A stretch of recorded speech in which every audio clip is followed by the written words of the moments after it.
निन्हा सा अदील हर रात आसमान की तरफ देखता और एक ही दुआ मांगता था, अम्मी जल्दी ठीक हो जाएं।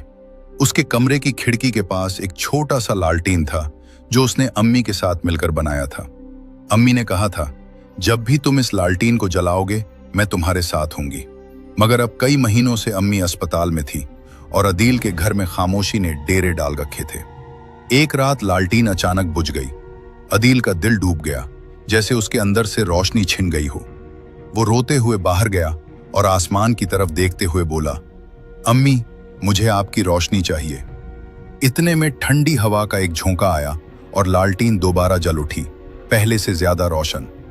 अदील ने आंसू साफ किए और मुस्कुरा दिया, जैसे अम्मी ने उसके दिल पर हाथ रखकर कहा हो, मैं यहीं हूं, हमेशा तुम्हारे साथ। अगली सुबह अस्पताल से फोन आया। अम्मी की हालत बेहतर हो रही थी।